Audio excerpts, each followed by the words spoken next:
cool one. We've got a couple of those on. Woo!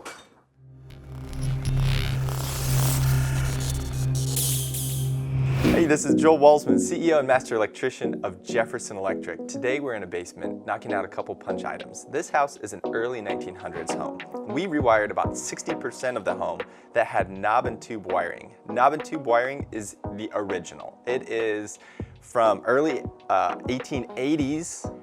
Homes all the way through 1940s are often equipped with this old knob and tube wiring. And so our scope of work was to eradicate and eliminate knob and tube for insurance purposes. This home recently transacted from the seller to the buyer, and that's typically when that knob and tube gets flagged, identified, and repairs and replacement are precipitated. So this contract was about $14,000. We've been here for about 2 weeks. We've had a rough inspection. We actually had some hitches and glitches on the inspection. I'm going to talk to you about what that looked like too. But before we do that, let's get started. Item number one on the punch list is this wiring that is below the floor joists. We've got Romex wiring that's stapled to the bottom of the joists, and that's actually a safety concern because that wiring is considered in our jurisdiction subject to physical damage. That's a code term, but that is a code term that's not defined extensively by the code. There are a couple of parameters around that. About 6 years ago, this was still permitted in our jurisdiction and was common practice. Now here's one of the things that took place. We had inspection. We didn't run this wire, but the inspector, he flagged it as falling into our scope of work. He's forced us to address it. That gets sticky because it's not in our scope, it's not in our contract. The homeowner wasn't expecting on spending that money. So that's when it comes down to a relational transaction that needs to remain amicable between you and the customer when the outside enforcement dictates a step like this.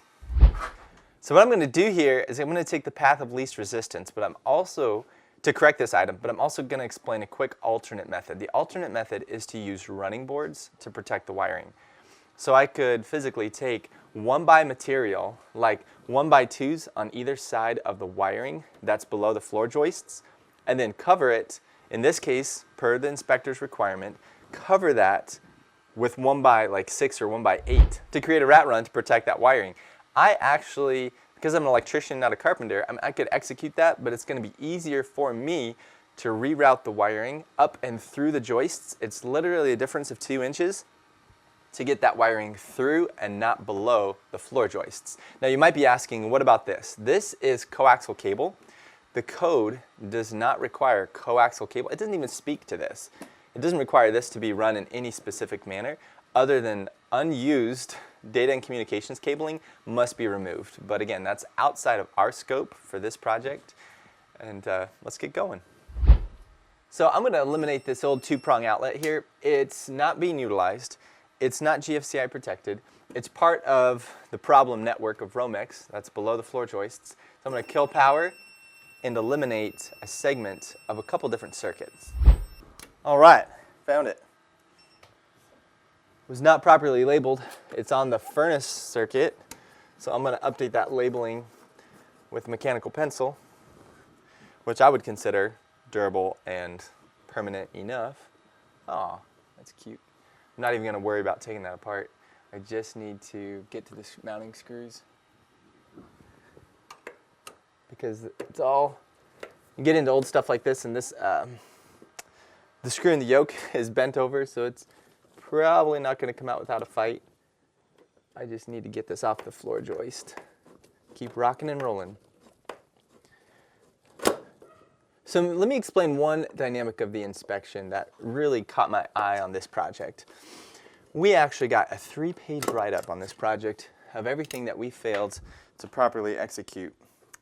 But you know what happened is that differential. We're back and forth with the inspector talking about specific items, and there's legitimacy in everything that he's saying, but it came down to this. His perception of our written scope of work in the permit application was not specific enough, and so he viewed our permit to require a complete rewire of the house and to bring it up to present code standards as if it was a new build home. So that refers to switch locations, outlet spacing, lots of different things. The extent of work that he was asking for was probably $6,000 to $8,000. Now, the resolution came down to this, and he was not forthcoming with the permit scope issue. Our permit did say elimination of knob and tube wiring, but because it did not specify specific locations through the house, he said, I'm going to have to just force you to do everything. So we amended our permit, we reduced the written scope to be very, very explicit, and he removed all the violations with the exception of 2, and 1 is what I'm working on right now. And the other one is in our next video. So keep watching, I'll tag that at the end.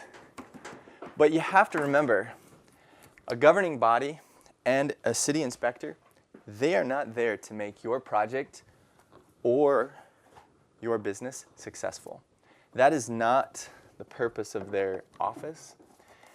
And anytime contractors get really wrapped around the axle with city inspectors, it's because they fail to recognize that this inspector has absolutely, I would say very little empathy for the dollars that are going to change hands between customer and contractor, or the lack thereof if the scope changes and there are significant cost overruns. That's not his purpose and job. So if you're going to interface effectively with a city inspector, either as a homeowner or as a contractor, you've got to recognize they're not there to ensure your success.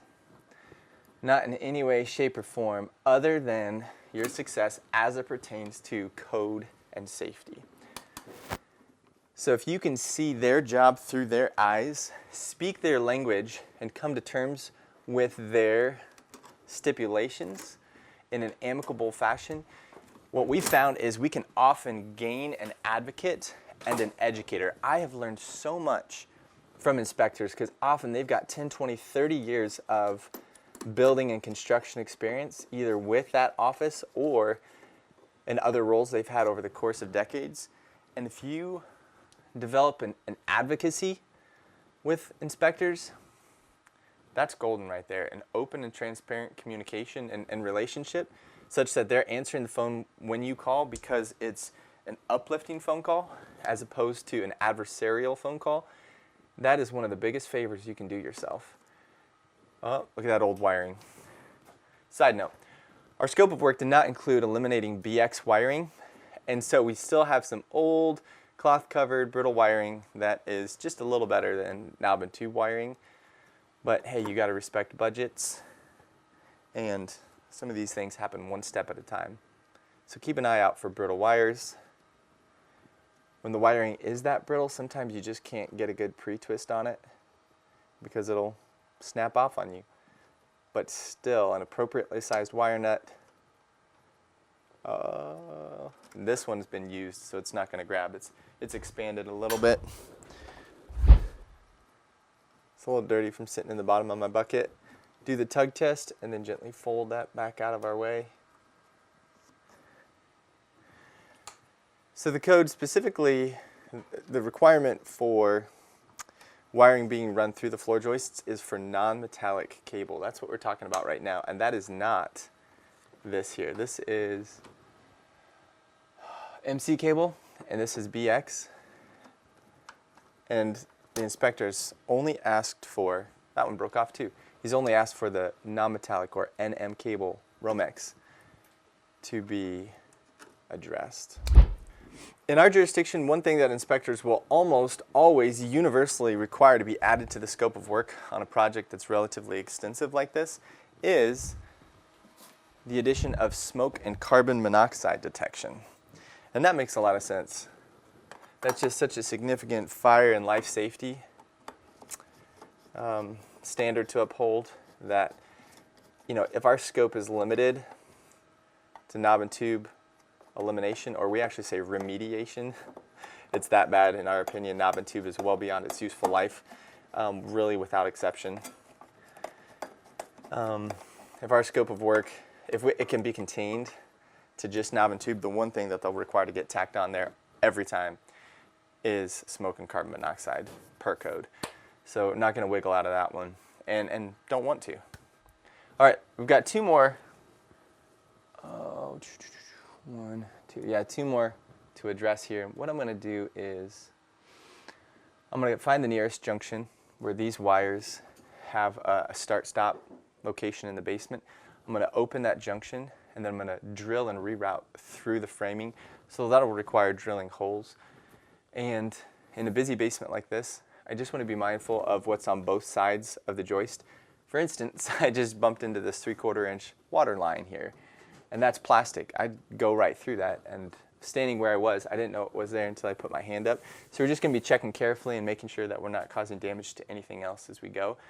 Another interesting note here too is there's one communication line and fiber optic for the internet that are run through a couple of the old, where is that? A couple of the old tubes for knob and tube right here. And before I got another light bulb screwed in here and turned on my headlamp, I thought that was knob and tube wiring because it was so dark down here, and I literally had my tester on it to see if it was live and if we had forgotten to take it out. So a clean job site is a safe job site, and a well-lit job site is a safe job site. So I found a junction box on one of the wires that needs to be corrected, but the other one is actually a straight pass through a tin 2 Romex from the panel to the air conditioner outside. So there's not a convenient point at which to disconnect it, and it's only about 15 feet here that's in violation. So I'm going to create a junction, tuck that junction up inside the joist cavity, and then utilize that to peel my wire back, drill my holes, and send it back through till it reconnects at the junction. Thought process around where to locate that junction is really anywhere there's suitable room and working space for just getting my hands in there and making good wiring connections. I'm using my diagonal cutters to pull these staples out. This is just such a versatile tool. I can get in tight, grab the staple on the side, and pop it right out. There are racketeers, I think, makes an interesting tool for this, like the staple pulling shark. That's kind of a cool one. We've got a couple of those on. Woo!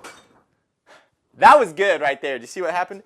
I have now just identified exactly where I'm going to put my junction box. And wow, look at that. So there's an old metal staple, and I don't know if this is dead yet. Sometimes a big arc like that will not clear the breaker. So this is still live. That old metal staple, and this is why I don't use metal staples. They're so aggressive. There's no insulating value, and non-metallic cable is relatively dainty stuff. And so on the back side of this wire, there's a point at which it's been damaged. And now I've got it's probably one of the hot conductors cut partway through, or a couple of them.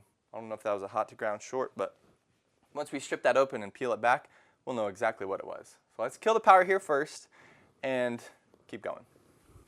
All right, so I went to the panel, identified the circuit, disconnected, turned off the breaker, and now I've disconnected power. The other thing that is going to be corrected in this equation is these non-metallic cables are too close to this gas line. So by elevating them a couple of inches and running through the joist, we're going to meet a second code requirement, and that's separation between NM cable and gas lines.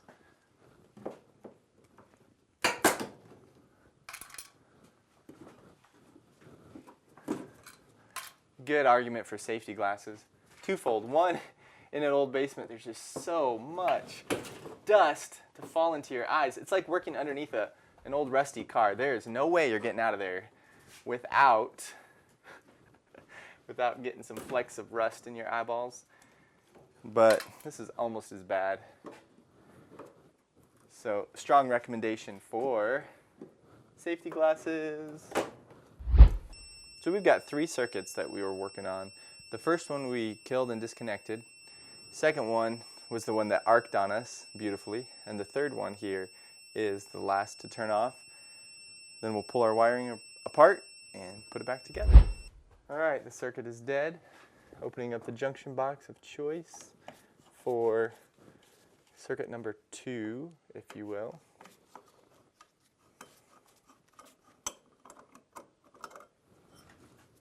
It's kind of an ugly old thing. Oh my goodness. So I like making good junctions, but you can be a little excessive, and whoever did this was on the hot conductors, and that past the wire nut they're wrapped about another 3 times, and so it just makes servicing harder. And all this external jacket in the box with just about like 2.5 inches being stripped back, that's a sloppy way of doing that. And then thirdly, there's no grounding to the box. So this box could become energized, could become a safety hazard, and there's no way for fault current to go to the ground and dissipate to the earth. So we're going to fix that while we're at it too.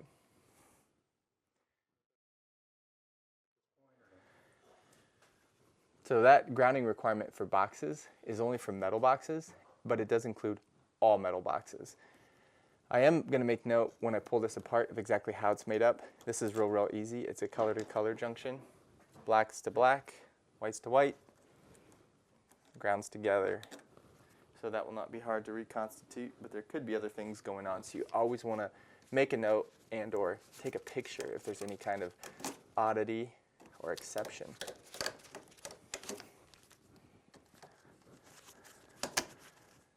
Had to start the day today by putting WD-40 all over my tools from the last time we were working in the rain, upgrading that 400 amp electrical service. That was fun and cold.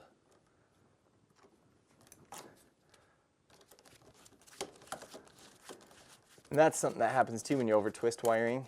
One of those grounds just snapped right off. It's experienced too much abuse, too much. I want a little bit more wiring at this location on the wiring, really all of the cables coming into this box. So I'm going to route the wiring in a way that accommodates that desire of mine. And that's going to allow me to have 6 inches of wire hanging out of the box. It's going to allow me to strip back the outer jacket, get a little bit more maneuverability, and just clean this up. Because look, it's just kind of a little untidy, unkempt. And if you touch it, you fix it. That's our rule. You touch it, you fix it. I am looking for existing holes to use. It's quite likely that I'll have some that will come in handy.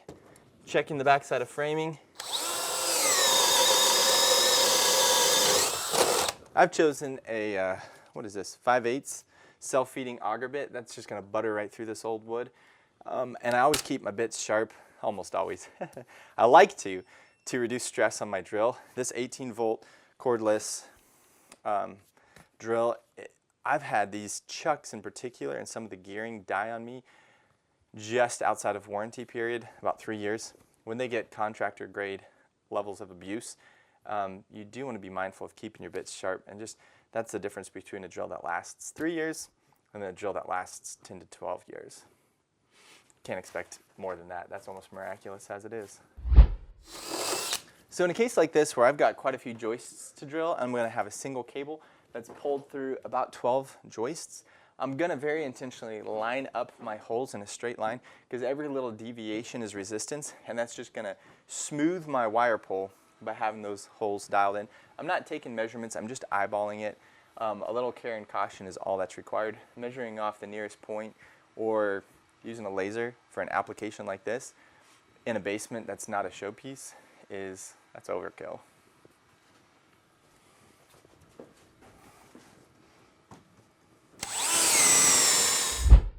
Let's stay a little bit low here, and actually I'm going to re-angle my drill. See how this duct fills most of the cavity?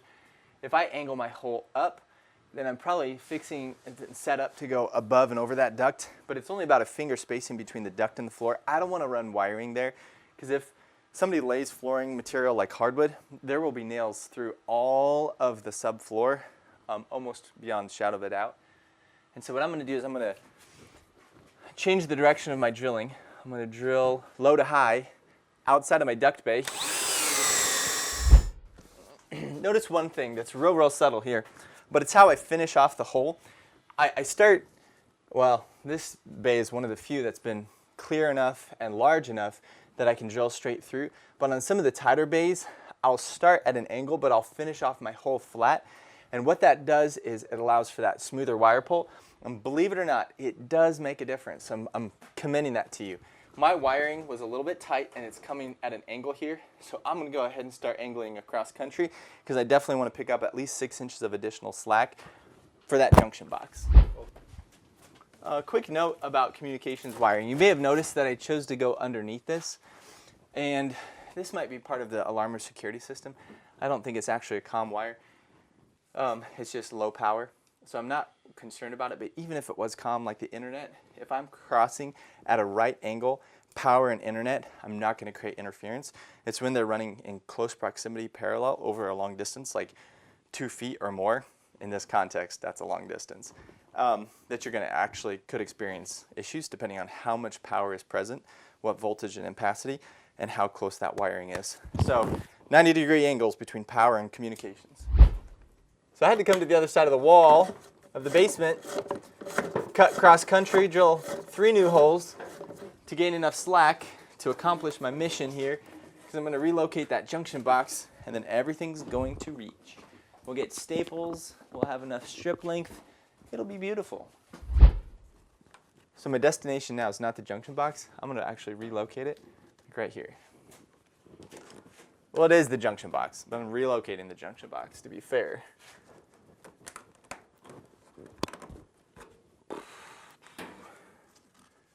Didn't tape up the ends.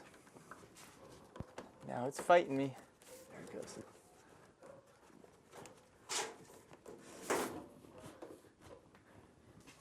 There it is. 1, 2, we're good there. This one, gorgeous. There's just one more in question.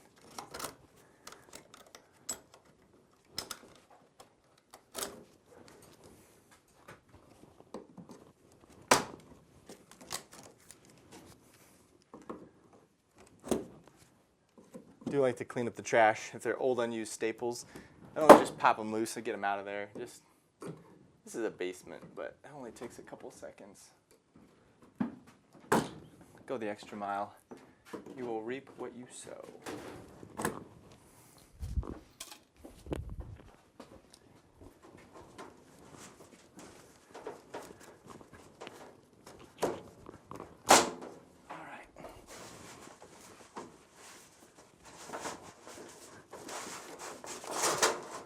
There. Number trace. Uno, dos, trace. All right, last one.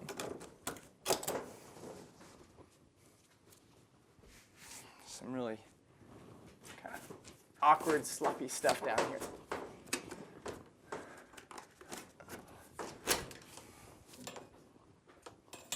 Let's do that. Oh, look at that. Plenty for everyone. It's beautiful. Family reunion right there. His box is nailed in. Who nails junction boxes? I don't think that's been a practice for like 50 years. Thankfully, they're small roofing nails. The reason we're going through this effort is twofold. One, because the inspector told me to. No, actually, it's because non-metallic cable is required to be in the joist cavity as opposed to on the bottom of the joists. And then the reason for relocating the junction box, number 2 here, is so that all the existing wiring will reach. Having to pull new wire and do something more extravagant, extremely time consuming. I could easily spend 6 hours on a 45-minute project. And so now my junction box has been relocated. All 4 wires, cables are going to reach. I'll be able to get a staple on everything, strip it back the appropriate length. It'll be beautiful.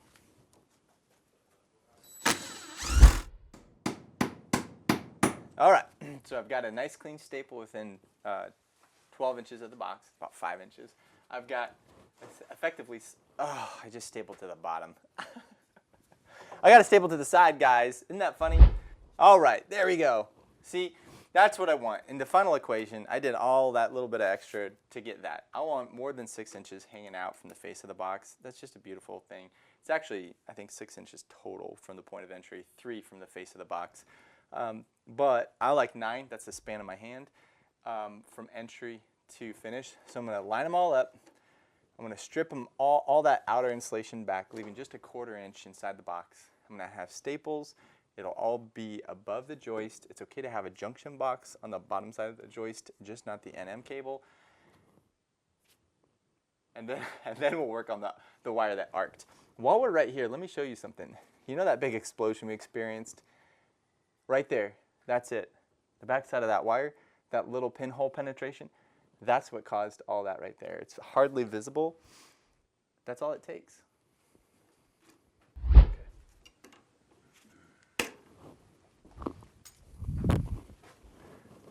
All right, making up our wiring connections here. Straightening out the conductors, wrap them around each other. We do have one 14 gauge conductor in this bundle. That's the smallest size. The others are 12. So we're going to want to make sure that we size our breaker. Check the breaker that is, and make sure it's sized to the lowest common denominator, which would be a 15 amp breaker for 14 gauge wiring.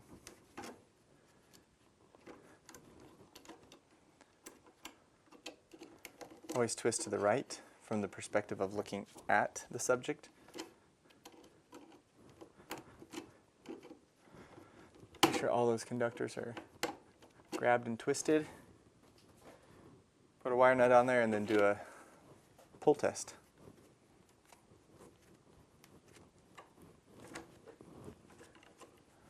I'm particularly, in a situation like this, concerned about that 14 gauge conductor because it is the most lightweight, most easily bent or pushed out of the way conductor in that bundle. Everything feels good. Neutrals, very important to get your neutrals right. Loose neutral is no end of trouble. Heck, loose wiring is no end of trouble. I'm going to strip these back about 1 inch because by the time they get all wrapped up, they will fit nicely in the wire nut. While I'm thinking about it, the last thing I'm going to do down here is a thorough sweep up. And I preach to my guys all the time. You know, when the missus of the house comes down here, or even often the man of the house, they don't know what they're looking at. They don't really know good work from bad work. They sure as heck don't know code. What they're going to evaluate you on is your customer service skills and your cleanup. That's it.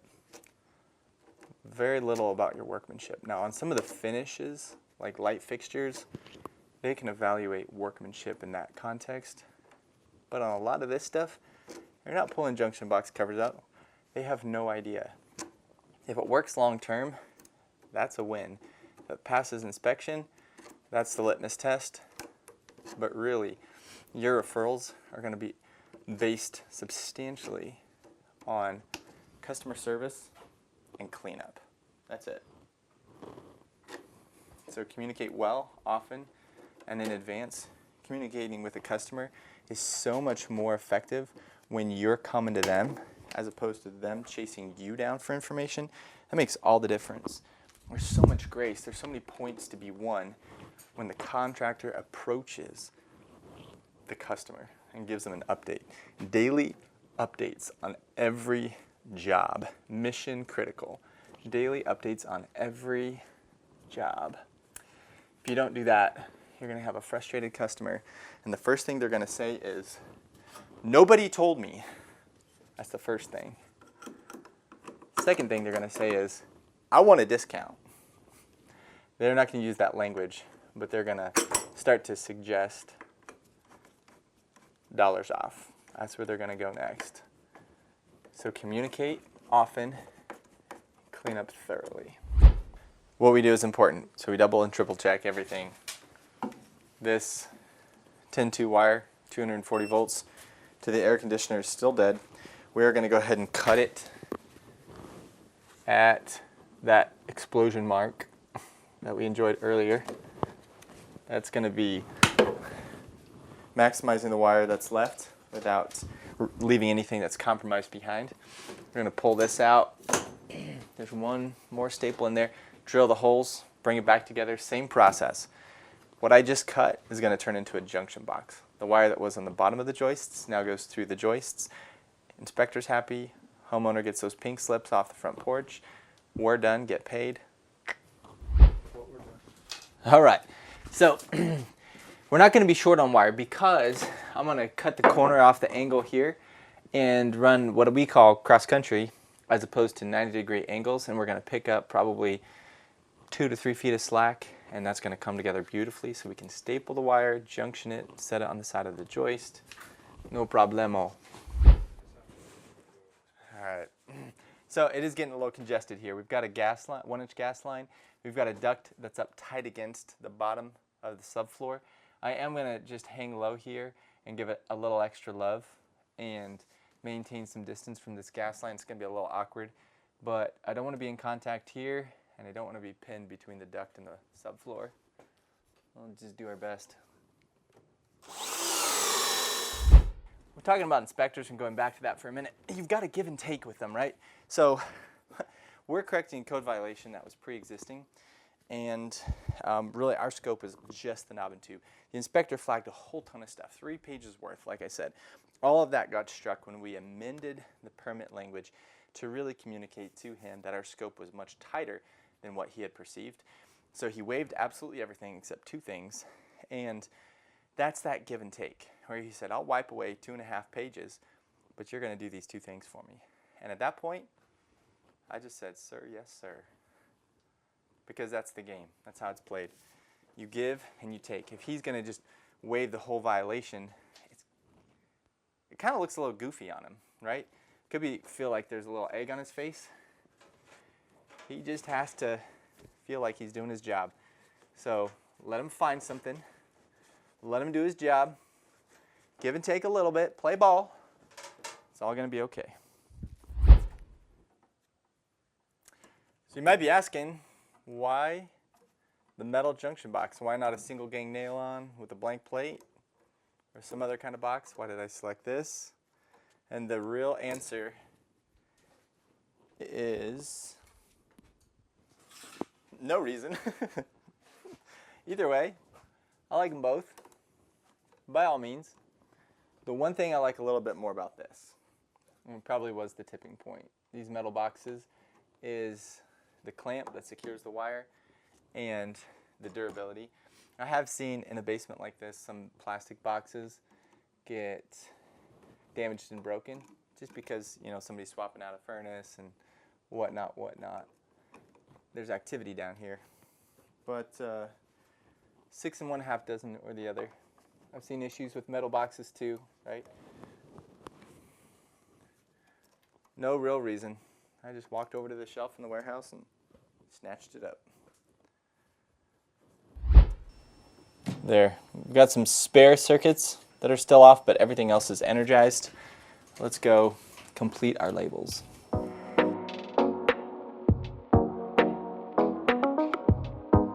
So just so we know what we're looking at for knob and tube, here's the telltale sign. These are the knobs, the porcelain insulators that would secure and support the wire as it runs parallel with framing. And these are the tubes that's been repurposed for a datacom wire. But these are the tubes when wiring passes perpendicular to framing. And this is the knob and tube wiring itself, the wire itself. At terminations, I'll have this outer jacket that just slides freely. And then you can see everything's really brittle. Look at that. That's it in its natural state right there. It cracked all the way through, and I'm looking at bare copper right now. So that's why knob and tube is past its useful life. This is really, really common. Look at that. Exposed copper. It doesn't look like copper just because it's so aged. But that's what we're looking at. And we want every scrap of this to be pulled out in a knob and tube rewire to be physically removed, because if it's left, it'll fail a building inspection and a home inspection. What will happen is if there's any of this wire itself, not the insulators and tubes, but the wire itself, if there's any of this spotted by a home inspector, when our customer goes to sell the home in the future, he'll say, licensed electrician to evaluate the presence of knob and tube. And somebody will get paid, 5 years in the future, it'll be like $250 to send someone out here and just to put a hot stick on this, test, make sure it's dead, and pull it out. It was physically loose. It was just hanging back there in a dark corner. So physical removal of all knob and tube wire itself is important, and that's also part of what we write up in the insurance, in the final invoice that the customer will send to their insurance as proof that knob and tube has been fully removed, remediated. Pressure. All right, so this is coaxial cable. I'm just putting some complimentary staples on here just to get it up and out of everybody's way. It's not my job.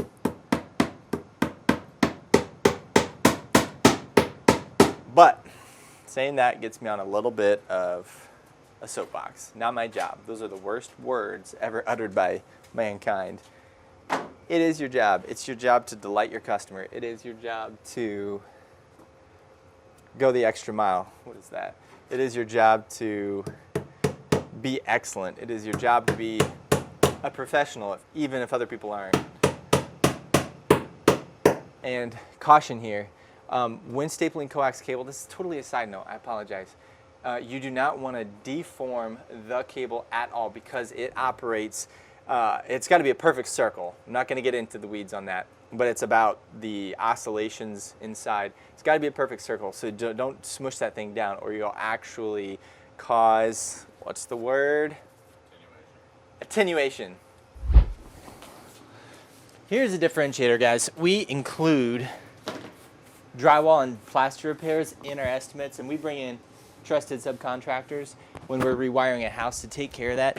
That's a differentiator right there. When a customer knows they've got one point of contact and accountability for everything that's going to be done to their house, that is a differentiator against you and between you and your competition. And let me tell you what, you have to present everything that you're offering the customer, because if you throw stuff in there and they don't know it, right, your price is going to come out too high.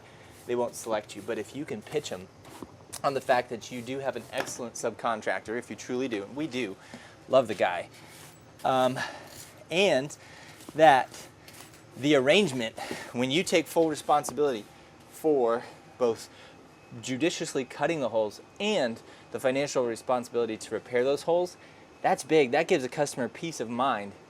One-stop shop for accountability, and a single point of accountability is magic. It's magic in a family, in a business, in a contractual relationship. A single point of accountability is the right way to structure a team when it comes to various tasks and assignments. So it's good, and people who know what they're doing like it. We get customer testimonials that we've closed bids on account of that differentiator when other electricians seem to have a not my problem attitude, or no, that's not what we do. Like, customers generally get that overall, but when someone else comes in with a heart of service and says, I'm going to take care of everything for you, single point of accountability, you write one check, you write it to one company, that, my friends, is what they're looking for. Somebody who's there to serve. They don't have a plaster guy, right? Most people don't have a plaster guy.